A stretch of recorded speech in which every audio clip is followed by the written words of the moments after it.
Your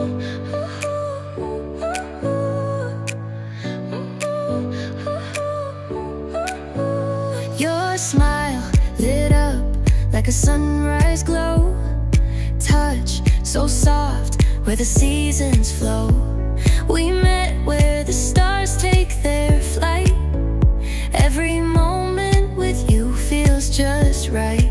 ඉතින් සාදරයෙන් පිළිගන්නවා ඔයාලා හැමෝම අදත් ඔයාලා එකතු වෙලා ඉන්නේ අලුත් වීඩියෝ එකක් එක්ක. ඉතින් මේ වෙනකොට මගේ යුනිවර්සිටි ලයිෆ් එක ආරම්භ වෙලා තමයි තියෙන්නේ. ඉතින් මේ වෙනකොට අපේ නම් ගත වෙන්නේ ඔරියන්ටේෂන් ප්‍රෝග්‍රෑම් එක.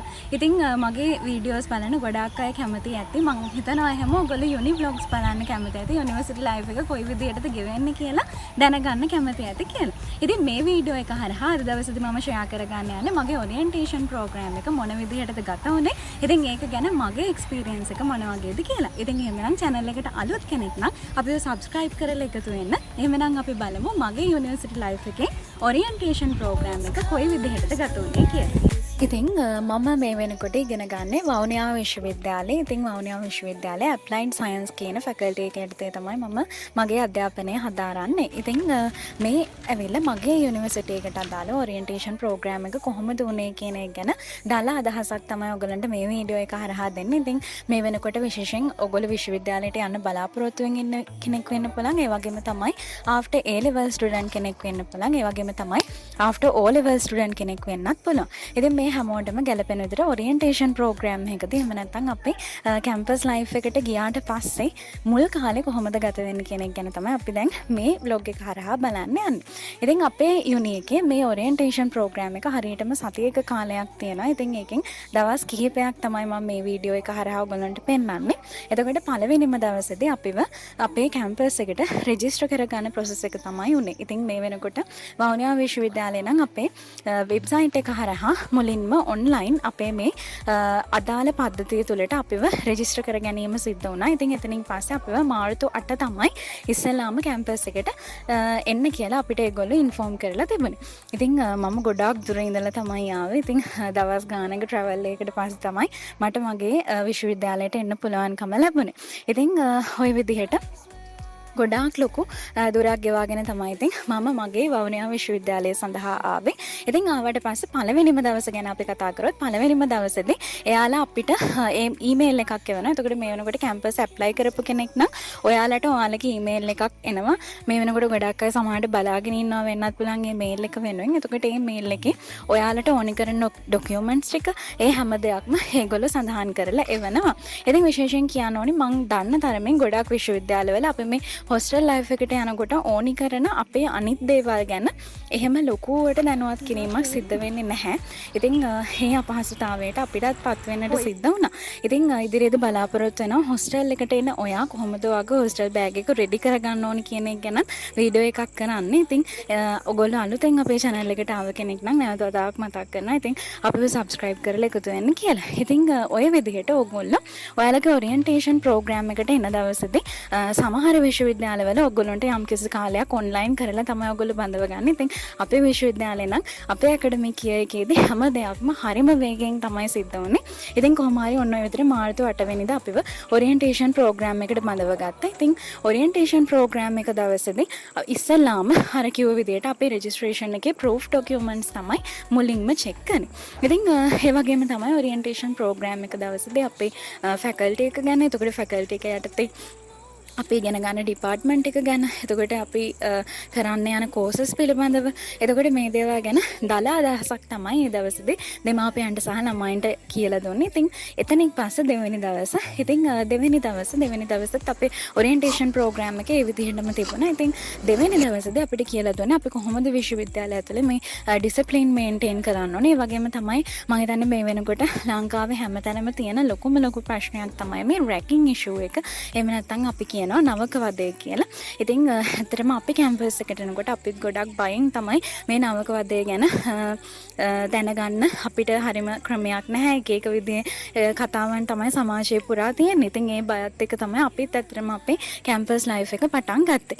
ඉතින් තාම හරිම කෙටි දවස් කිහිපයක් විතරයි ගත වෙලා තියෙන්නේ. ඉතින් දැනට මට හිතෙන විදිහට මේ අපේ මේ වෙනකොට අපේ ලංකාවේ රජයේ විශ්වවිද්‍යාල උපරිමයෙන් උත්සාහ දරනවා ළමයින්ට මේ නවක වදය සඳහා පිටු දකිමින් ළමයින්ව හරිම යහපත් විදිහේ අධ්‍යාපන මාර්ගයක අරගෙන යන. ඉතින් ඇත්තට මේ වෙහෙස මහන්සිය මම මගේ විශ්වවිද්‍යාලය ඇතුළේ දකිනවා. ඉතින් ඔයගොල්ලෝ කිසිම විදිහකින් බය වෙන්න එපා. මොකද මේ වෙනකොට ලංකාව තුළ නීතිය ඉතාමත් තදින් මේ සඳහා බලාත්මකව පවතිනවා. ඉතින් මේ වෙනකොට අපේ ලංකාවේ මේ විශේෂයෙන් අපේ UGC එක හරහා තමයි අපි මේ සියලුම විශ්වවිද්‍යාල පාලනය කරන්නේ. එතකොට මේ විශ්වවිද්‍යාලය ඇතුළත මේ වෙනකොට අපිට ඩික්ලරේෂන් ෆෝම්ස් ගණනාවක් අපේ ආරක්ෂාව වෙනුවෙන් සහ විශේෂයෙන් වෙන මේ නවක වදේ වෙනුවෙන් ක්‍රියාමාර්ග විදියට අරගෙන තියෙනවා. ඉතින් මේකත් විශේෂයෙන් නැවත අලුතෙන් විශ්වවිද්‍යාලයට ඉන්න කෙනෙක් නම් ඔයාට දැනුම් දෙන්න කැමතියි. ඉතින් ওই විදිහට අපිට දෙවෙනි දවසේදී මෙන්න මේ රැගින් සම්බන්ධයෙන් තමයි විශේෂයෙන්ම අපිට පැහැදිලි කරේ. ඊට අමතරව අපි කොහොමද විශ්වවිද්‍යාලය ඇතුළත අපේ ඩිසිප්ලින් තියා ගන්න ඕනේ. එතකොට අනිවාර්යෙන් අපිට ලැබෙන මේ විශ්වවිද්‍යාලය කියලා කියන්නේ නිදහස් අධ්‍යාපනයේ හරිම වැදගත් සුවිශේෂී සංදිස්ථානයක්. ඉතින් අපි හැමෝටම මේ ලක්ෂ ගණනාවක් වටින උපාධියක් තමයි මේ විදිහට අවුරුදු ගාණක් ඇතුළත හදාරන්න ලැබෙන්නේ. ඉතින් නිදහස් අධ්‍යාපනය තුළින් අපිට මේ ලැබිලා තියෙන දේවල් ඇත්තටම අපි අගය කරන්න ඕනේ. ඉතින් විශ්වවිද්‍යාලයක් ඇතුළත පරිසරය පවා අපි කොහොමද පිරිසිදුව තියාගන්නේ කියන එක ගැන අපේ විශ්වවිද්‍යාලය ඇතුළේ අපිට මේ ඔරියන්ටේෂන් ප්‍රෝග්‍රෑම් එක හරහා කියලා දුන්නා. ඉතින් ඔන්න ඔය විදිහට තමයි මගේ දෙවෙනි දවස ගත වුණේ.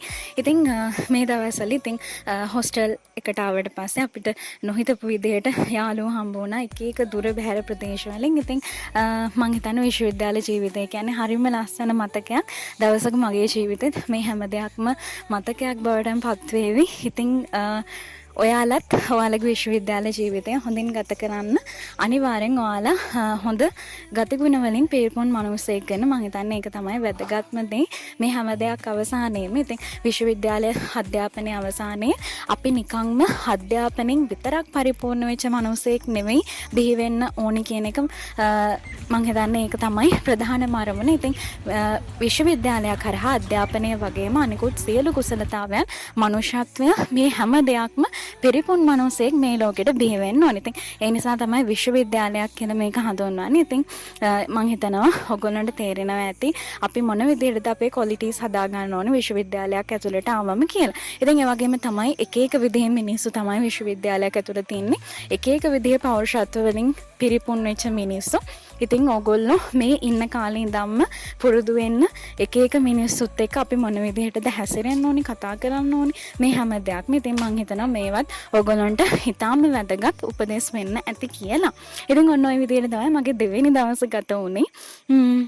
එතනින් පස්සේ තුන්වෙනි දවසේ තුන්වෙනි දවසේ නම් අපිව අපේ විශ්වවිද්‍යාලේ පුරාම එකගෙන ගිහින් අපේ විශ්වවිද්‍යාලේ තියෙන තැන්, එතකොට අපේ ඩිපාර්ට්මන්ට්ස්, එතකොට අපේ එක්සැමිනේෂන්ස් වලට ඕනි කරන දේවල් කොහොමද කරන්නේ, ඒවට කොයි විදිහටද රෙජිස්ටර් වෙන්න ඕනි, මේ වගේ විශ්වවිද්‍යාලයක් කියලා කියන්නේ වෙනමම තැනක්. ඉතින් මෙතන අපිට වෙනමම ප්‍රොසෙස් එකක් එක තමයි අපේ අධ්‍යාපන කටයුතු කරගෙන යන්න තියෙන්නේ. ඉතින් මේ හැම දෙයක් ගැනම හරිම පැහැදිලිව, නිරවුල්ව හොඳ අවබෝධයක් අපිට අපේ විශ්වවිද්‍යාලේ මගෙන් ලබා දුන්නා. ඉතින් ওই විදිහට තමයි මගේ ඔරියන්ටේෂන් ප්‍රෝග්‍රෑම් එකේ මේ දවස් කිහිපය ගත වුණේ. ඉතින් මම හිතනවා ලංකාවේ අනෙකුත් රාජ්‍ය විශ්වවිද්‍යාලවලත් මේ විදිහටම ඔයාලගේ විශ්වවිද්‍යාල ගමනට අවශ්‍ය කරන උපදෙස් ඉතාමත් නිවැරදිව, නිරවුල්ව ඉදිරිපත් කරනවා ඇති අනිවාර්යෙන්ම.